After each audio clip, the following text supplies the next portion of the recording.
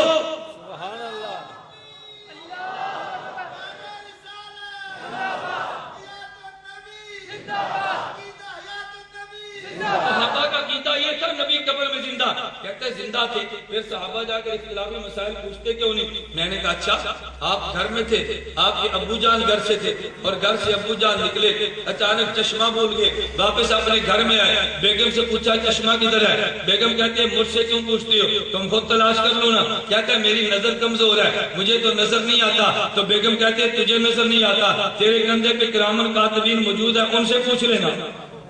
نہیں سمجھے؟ تیرے کندھے پہ کرامن کاتب ان سے پوچھ لینا، کرامن کاتبین سے پوچھ لے۔ کہتا ہے نہیں کرامن کاتبین سے نہیں پوچھتا۔ تو بیگم پوچھتی ہے کرامن کاتبین زندہ ہے؟ کہتا ہے زندہ ہے۔ وہ تجھے دیکھ رہے ہیں؟ کہتا ہے دیکھ رہے ہیں۔ وہ تیری بات کو سن رہے ہیں؟ کہے گا جی سن رہے ہیں۔ پھر کرامن کاتبین سے پوچھ لینا، کہے گا وہ میری سنتے ہیں میں نہیں سنتا ان کی۔ نہیں سمجھے؟ میں ان کی وہ میری سنتے ہیں مگر میں ان کی نہیں سنتا۔ صحابہ کا عقیدہ یہی تھا نبی کے قبر پہ جائیں صلاۃ و سلام پڑھے، نبی تو سنتے ہیں، نبی جواب دے تو ہم نہیں سنتے اس لیے نہیں پوچھتے تھے۔ نہیں سمجھے؟ اس لیے میں آپ سے کہتا ہوں سب حضرات کہو اللہ، بلند آواز سے کہو اللہ نے سنا، بولیے جواب بھی دیا۔ اللہ خود فرماتے ہیں جواب دیا کہ نہیں؟ تم نے جواب سنا؟ انکار کر تو رب نہیں سنتا، کیوں ہم نے جواب کیوں نہیں سنا؟ ہم اللہ کہتے ہیں رب سنتا ہے، جواب دیتے ہیں مگر ہم نہیں سنتے، مانتے ہیں رب سنتا ہے۔ کرامن کاتبین تجھے دیکھتے ہیں لیکن ہم ان سے بات نہیں کر سکتے کہ ہماری وہ سنتے، ہم کیوں نہیں سنتے؟ تو صحابہ اس لیے نبی سے نہیں پوچھتے تھے، صحابہ کا عقیدہ پیغمبر زندہ نہیں تھے اس لیے نہیں پوچھتے تھے کہ صحابہ بولے روزے پہ نبی سن لے، لیکن نبی گفتگو فرمائیں گے جو نہیں سنیں گے۔ اور ایک وقت آیا، ایک مرتبہ ختم نبوت جلسہ تھا چنیوٹ میں، خدمات امام اہل سنت کے نام سے، میرے ذمہ عنوان تھا امام اہل سنت شیخ محمد سرفراز الصفدر دامت برکاتہ کے تصنیفات کا تذکرہ۔ تو وہاں کچھ مماتی بھی تھے، اپنے بھی تھے، تو میں نے پوچھا کہ ساری تصنیفات کا ذکر کروں یا آدھی کا؟ سادی کا کروں گا تو بعض سفید والے رک جائیں گے، اور بعض آدھی کا کروں گا تو پھر خدمات کا پورا تعارف نہیں ہوگا، بد دیانتی ہوگی۔ کہا جی ساری بتاؤ۔ میں نے ساری خدمات کا تذکرہ کیا، تو میں نے ان کتب کا تذکرہ کیا جو شیخ نے حیات النبی پہ لکھی ہے۔ خیر تذکرہ ہو رہا تھا، مولانا الیاس چنیوٹی دامت برکاتہ ہم سٹیج پہ تھے، ان نے مجھ سے پہلے حدیث بیان کی، فرمایا کہ مرزا قادیانی نے کہا تھا میں مسیح ہوں، تم کہنا وہ جھوٹ بولتا ہے، اور کہا میں دلیل کے طور پہ تمہیں حدیث دیتا ہوں۔ حضرت ابو ہریرہ رضی اللہ عنہ حدیث کے راوی ہیں، اور مسند ابی یعلا مسلم میں روایت موجود ہے، اللہ کے پیغمبر نے ارشاد فرمایا کہ عیسیٰ بن مریم آئیں گے، لَيَنزِلَنَّ عیسیٰ بن مریم اماماً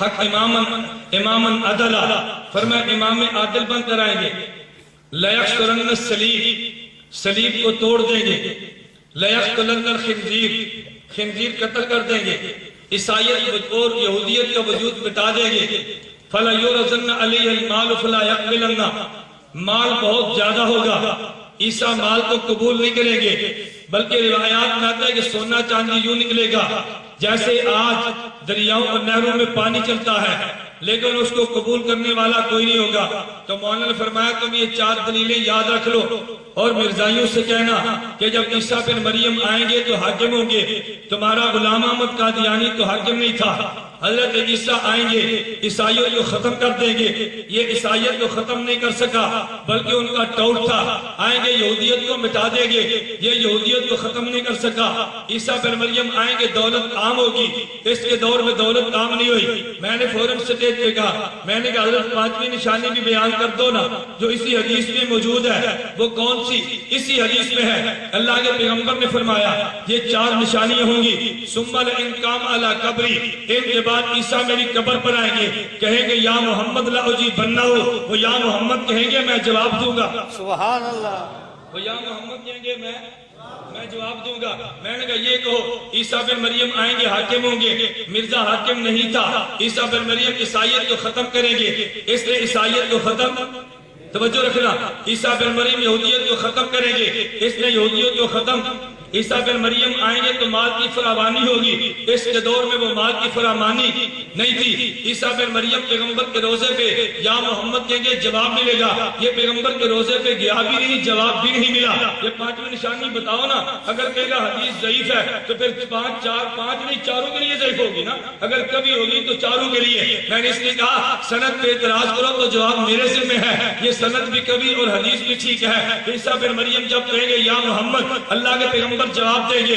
میں آخری بات کہتا ہوں، عیسیٰ بن مریم کیوں آئیں گے؟ دنیا میں فتنوں کو مٹانے کے لیے، تو عیسائیت کا فتنہ عیسیٰ بن مریم تنہا مٹا دیں گے، یہودیت کا فتنہ عیسیٰ بن مریم تنہا مٹا دیں گے، ہر ایک کفر کے فتنے کو تنہا مٹا دیں گے، لیکن مماتیت کا فتنہ عیسیٰ بن مریم تنہا نہیں، عیسیٰ بن مریم اور اللہ کے پیغمبر دونوں مٹائیں گے۔ عیسیٰ بن مریم یا محمد کہیں گے، حضور جواب دیں گے، تو نبی سلام جواب کریں گے، مماتیت کی فتنہ بھی مٹ جائے گا۔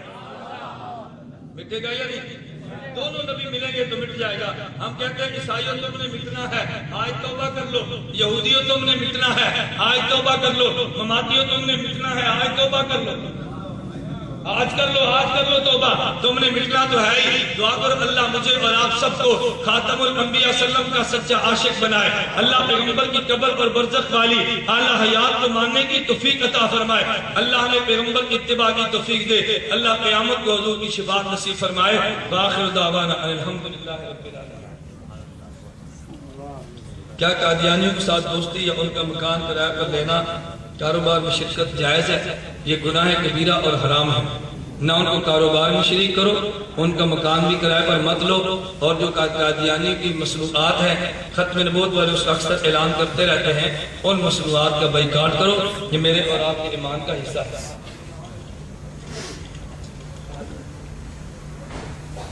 بعض حضرات کہتے ہیں آپ 12 ربیع الاول کو پیدا ہوئے، آپ کا اس مکمل واقعہ بتاؤ جو نے 12 ربیع الاول عید پڑھائی ہے۔ استغفر اللہ۔ دیکھیں اگر کسی نے عید کی نماز 12 ربیع الاول کو شروع کی ہے تو بہت بڑا جرم کیا ہے، یہ بہت بڑا جرم۔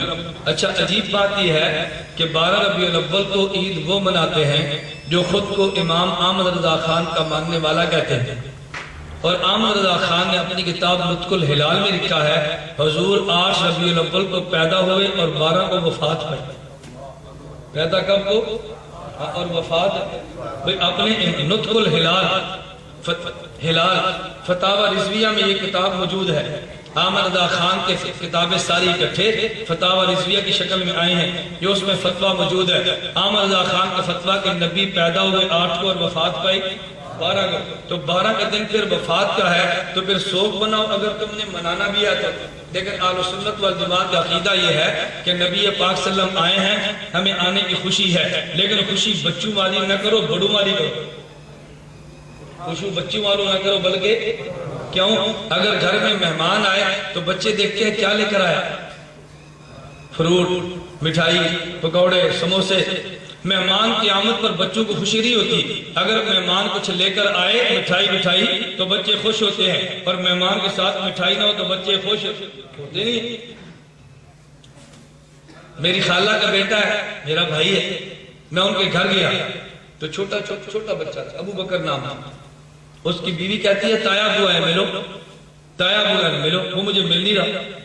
میں نے اس کی بیوی سے کہا بھی قصور اس کا نہیں ہے، قصور تایا بوا ہے۔ میں تایا ابو بن کر آیا نہیں تو ملے گا کیسے؟ میرے ہاتھ میں گیند ہوتا، کچھ کھلونے ہوتے، کچھ سیب ہوتے، کچھ ٹافیاں ہوتی تو سمجھتا تایا ابو ہے۔ اب اس کو میرے آنے کی کوئی خوشی نہیں ہے، گناہ تو میرا تھا، میں کچھ لے کر جو نہیں گیا تھا۔ مہمان کو میزبان کے گھر کچھ لے کر جانا چاہیے۔ میں جب دوبارہ گیا تایا ابو بن کر گیا، وہ میری گود میں بیٹھا، پیار سے آیا، خیر میں کہ تو اب اگر چھوٹے آئے تو ان کی نگاہ مٹھائی پر، چھوٹے آئے تو ان کی نگاہ تھیلے پر، چھوٹے آئیں تو ان کی نگاہ ڈبے پر، اور بڑے وہ یہ نہیں پوچھتے مٹھائی، وہ فوراً پوچھتے ہیں، پہلے پوچھیں گے جی آرام کرو، کھانا کھاؤ گے، چائے پیو گے، سوئیں گے۔ وہ پھر جب آرام کر لے گا تو چھوٹے پوچھیں گے جی آپ کیوں آئے، بڑے پوچھیں گے آپ کیوں آئے، بڑے کیا پوچھیں گے آپ کیوں آئے۔ چھوٹے دیکھتے ہیں جب آیا تو ہمیں کھانے کے لیے کیا لایا ہے، اور بڑے پوچھتے ہیں آئے ہیں تو کیوں آئے ہیں۔ نبی کے آنے کا مقصد یہ پیغمبر کے آنے کی خوشی ہے۔ آپ یہ دیکھو حضور دنیا میں آئے تو کیوں آئے، اگر اس آنے کی خوشی منا لو، نبی داڑھی لے کر آئے چہرے پہ رکھ لو، نبی پگڑی لے کر آئے اپنے سر پہ سجا لو، نبی نماز لے کر آئے 5 وقت کے بن جاؤ، نبی روزہ حج زکات لے کر آئے، یہ سارے کام کر لو، یہ تو خوشی ہے۔ اور 12 ربیع الاول کو اگر کہ یہ حضور آئے تو مٹھائی کھائیں، یہ بچوں والی خوشی ہے، بڑوں والی خوشی نہیں ہے۔ تو وہ خوشی اختیار کرو جو سمجھداروں کی ہوتی ہے، وہ خوشی اختیار نہ کرو جو بچوں کی ہوتی ہے۔ اللہ ہمیں حضور کی آمد کے خوش ہونے کی توفیق عطا فرمائے، لیکن خوش ہوں کہ یہ دیکھیں حضور کیوں آئے ہیں۔ اللہ مجھے اور آپ حضور کی اتباع کی توفیق۔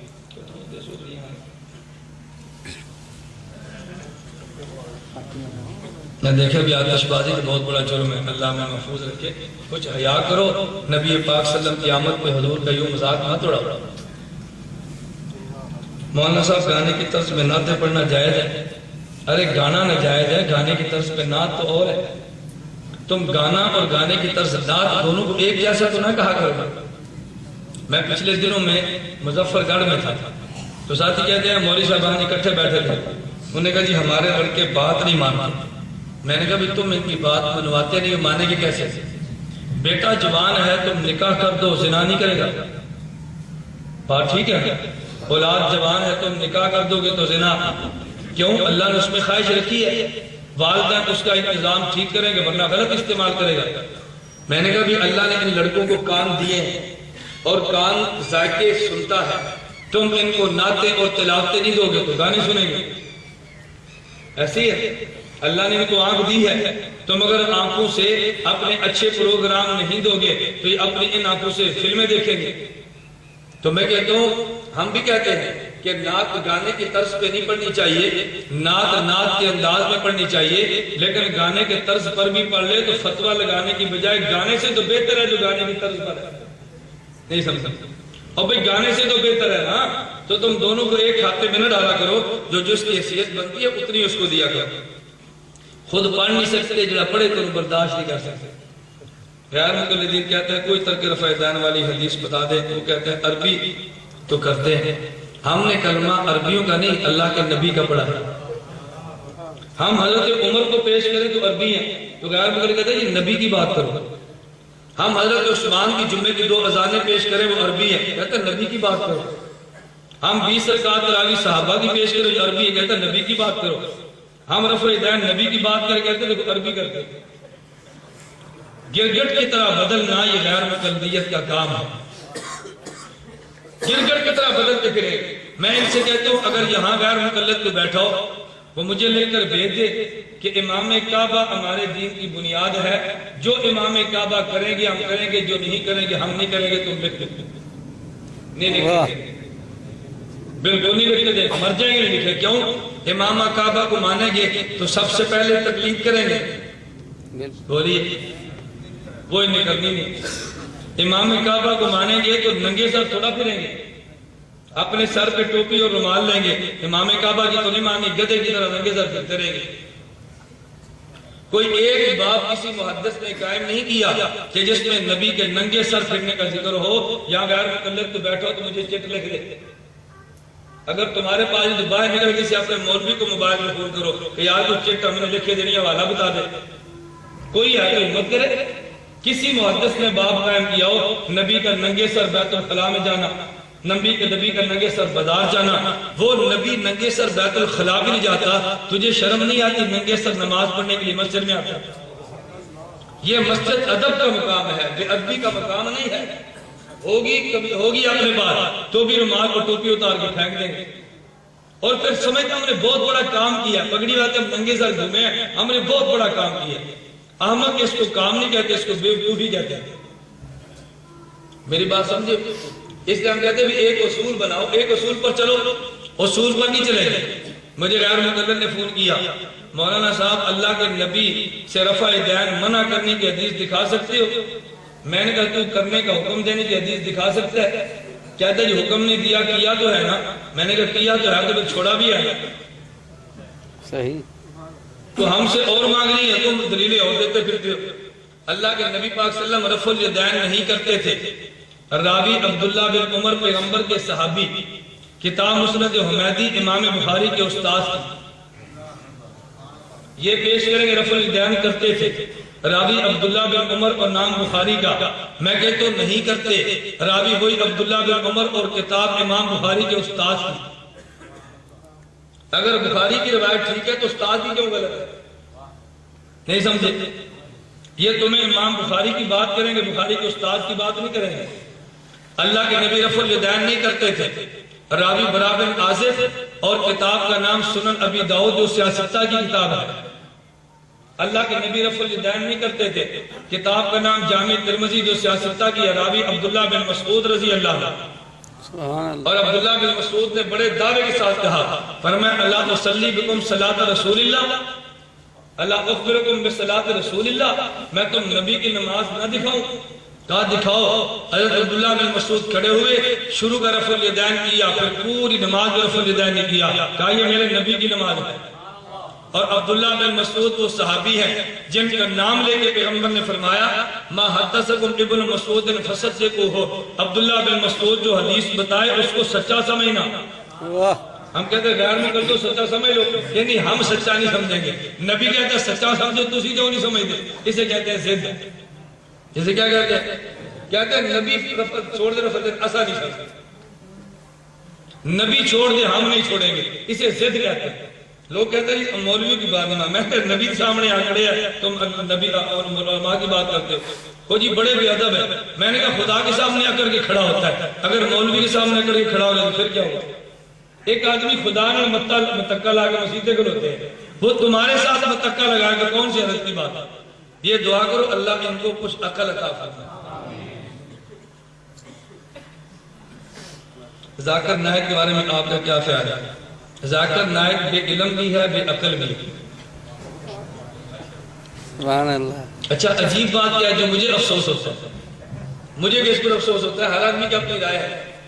ذاکر نائک کہتا ہے صحابہ سمیت 1400 سال کے فقہا اگر تحقیق کر گیا تو میں اس کو دوبارہ چیک کروں گا، انہوں نے غلطیاں کی ہیں۔ وہ 1400 سال کے فقہا کو صحابہ سمیت غلط کہہ دے، کوئی اس کا مذاق نہیں اڑاتا۔ میں کہتا ہوں اکیلا غلط ہے، لوگ کہتے ہیں مولوی صاحب تم نے کیسی بات کی ہے؟ ذاکر نائک اور غلط، میں نے کہا عمر بن خطاب اور غلط، حضرت عثمان بن عفان اور غلط۔ جو ان کو غلط کے اس پر تعجب نہیں ہوتا، جو اس کو غلط کے تعجب ہوتا۔ میں نے حجرہ شاہ مقیم بیان کیا تو بعد میں ایک آدمی ملا، کہتا مولوی صاحب بیان تھوڑا زبردست، بڑا مزہ آیا۔ میں نے کہا کوئی اس نے بات میں کہہ نہیں سکتی، تمہید باندھ رہے ہیں۔ کہتا جی بیان آپ کا زبردست تھا۔ میں نے کہا جو زبردست نہیں تھا تم وہ بتاؤ جو تم نے 5 منٹ کے بعد بتانی ہے، پہلے بتا دو۔ کہتا یہ جو آپ کہتے ہیں غیر مقلد ٹھیک نہیں ہے، اہل حدیث غلط ہے، یہ بات ٹھیک ہے، یہ فرقہ واریت ہے۔ میں نے کہا پھر؟ کہتا میں نے ارادہ کیا میں حجرہ شاہ مقیم میں ایک اسکول بناؤں گا، دینی مدرسہ بھی ہوگا، اسکول بھی ہوگا، اس میں بریلویت کے خلاف بھی بات نہیں ہوگی، غیر مقلد کے خلاف بھی نہیں ہوگی، دیوبندی کے خلاف بھی نہیں ہوگی۔ میں نے کہا کیوں؟ کہتا یہ تینوں غلط ہیں، ان تینوں کے خلاف نہیں ہوگی۔ میں نے کہا غیر مقلد غلط ہے تو میں فرقہ باز، تو نے کہا تینوں غلط ہے تو تو بڑا فرقہ باز نہیں ہے۔ میں ایک کو غلط کہہ رہا ہوں تو فرقہ واریت، تو سب کی دنیا اڑا رہے تو پھر بھی ٹھیک ہے۔ تو ذاکر نائک 1400 سال کے فقہا کا مذاق اڑائے تو ٹھیک ہے، اور ہم ایک ذاکر نائک کا مذاق اڑا کہتے ذاکر نائک کو، ڈاکٹر ذاکر نائک کو۔ میں نے کہا بھی ڈاکٹر کا کام تھا لوگ پیشاب کریں تو چیک کرے، ان کا خون چیک کرے، بخانا چیک کرے، شوگر چیک کرے۔ ڈاکٹر کا کام تو مسئلے بتانا نہیں تھا، جو اس کا کام تھا وہ اپنا کام کرے، جو علماء کا کام ہے وہ علماء اپنا کام کرے۔ حضرت عمر رضی اللہ عنہ بیان فرماتے ہیں یا ساریہ پہاڑ کے پیچھے دشمن ہے، ادھر دیکھو اس کے بارے میں دیکھیں یہ کرامت، یہ کیا ہے؟ کرامت۔ اللہ دکھانے پر آئے تو حضرت عمر مدینہ منورہ میں صحابہ کا لشکر سینکڑوں کلومیٹر دور ہے، یہاں سے آواز لگئی یا ساریہ الی الجبل، اے ساریہ پہاڑ پہ دیکھو پیچھے دشمن موجود ہے۔ اللہ نہ دکھانے پر آئے تو عمر بن خطاب کی صف میں یہودی کھڑا ہے فیض مارنے کے لیے، حضرت عمر پہ بار رب نے نہیں دکھایا۔ اللہ دکھانے پر آئے تو نبی کعبہ میں ہے، اللہ بیت المقدس کی کھڑکیاں تک دکھا دے۔ اللہ نہ دکھانے پر آئے تو نبی حدیبیہ میں ہے، عثمان چند کلومیٹر پر مکہ ہے، اللہ نہ دکھائے۔ اللہ دکھانے پر آئے تو نبی کو کعبہ سے بیت المقدس دکھا دے، نہ دکھائے تو حدیبیہ سے عثمان نہ دکھائے۔ اللہ دکھانے پر عمر کو مدینہ سے ساریہ دکھا دے، اللہ نہ دکھانے پر آئے تو اپنی مسجد میں چھپائی ہوئی بھی نہ دکھائے۔ یہ تو کرامت ہے، یہ کیا ہے؟ رب چاہے دکھا دے، رب نہ چاہے دکھا دے، اس حضرت عمر رضی اللہ عنہ کے اختیار کی تو کوئی بات ہی نہیں ہے۔ لوگ کہتے ہیں معاذ اللہ نبی پاک صلی اللہ علیہ وسلم مر کر مٹی میں مل جاتے ہیں، اللہ پاک لعنت بھیجے ایسے عقیدہ رکھنے والوں پر۔ نبی پاک کا وجود محفوظ بھی ہے، مؤطر بھی ہے اور زندہ بھی ہے۔ السلام والسلام علیکم کہ یا رسول اللہ کہنا صحیح ہے، حضور کے روزے پر جا کر کہنا بالکل صحیح ہے۔ اللہ کے روزے پر لے جائے تو یا رسول اللہ کہیں اور بڑے شوق سے کہیں۔ آپ صلی اللہ علیہ وسلم حجت الوداع پر صحابہ پر میں آج مجھ سے دین کی باتیں سیکھ لو شاید کہ میں آئندہ سال نہ دیکھ سکوں، تو یہ بات تو ٹھیک ہے۔ نبی پاک صلی اللہ علیہ وسلم نے جب آئندہ سال دنیا چھوڑ دیا تو حضور تو قبر میں تشریف لے گئے، قبر پہ جائے گا تو حضور بات سنتے ہیں، دور سے گئے تو حضور بات نہیں سنتے۔ تو اللہ کے نبی یہی فرمایا کہ آج ہم جگہ ہیں، ہو سکتا ہے آئندہ سال میں تمہیں یہاں پر نہ دیکھوں، تم یہاں پر ہوگے اور میں آئندہ سال اپنی قبر میں ہوں گا، تو بات تو ٹھیک ہے۔ ویڈیو بنانا جائز ہے یا نہیں؟ اگر شادی ہو تو حرام ہے، گانے ہو تو حرام ہے، دعوتوں پر ویڈیو تو بالکل ناجائز اور حرام ہے، اور اگر دینی پروگرام ہو کہ اپنے عقائد نظریات دنیا کو دکھائیں تو پھر اس کی گنجائش موجود ہے۔ وجہ آج ذاکر نائک کہ تم گیت کیوں گاتا کیوں گاتا وہ میڈیا پر ہے، میڈیا پر آیا تو تم نے غلط کو بھی قبول کر لیا ہے، اور اگر حق میڈیا پر جائے گا تو لوگ حق کو بھی قبول کر لیں گے۔ تو ایک ہوتا ہے شوقیہ بنانا، اپنی خوشی اور خواہش کے لیے بنانا، شادیوں پر بنانا، عورتوں کی ویڈیو بنانا، دعوتوں پر بنانا، بلا وجہ تو ویڈیو بنانا ناجائز ہے، لیکن اگر دینی نظریات کا پرچار مقصود ہو تو بالکل ایسے ہی جائز ہے کہ جیسے تصویر بنانا حرام ہے لیکن حج پہ جانا تو پھر تصویر کی گنجائش ہے، ویسے تصویر بنانا حرام ہے، اگر عمرے پر جانا ہو تو پھر تصویر بنانا پھر گنجائش ہے، تو بلا وجہ اور بلا ضرورت تو ناجائز ہے، ضرورت ہو تو پھر اس کی گنجائش ہے، گنجائش ہونا اور بات ہے اور اس کو جائز اور بہتر کہنا اور بات ہے۔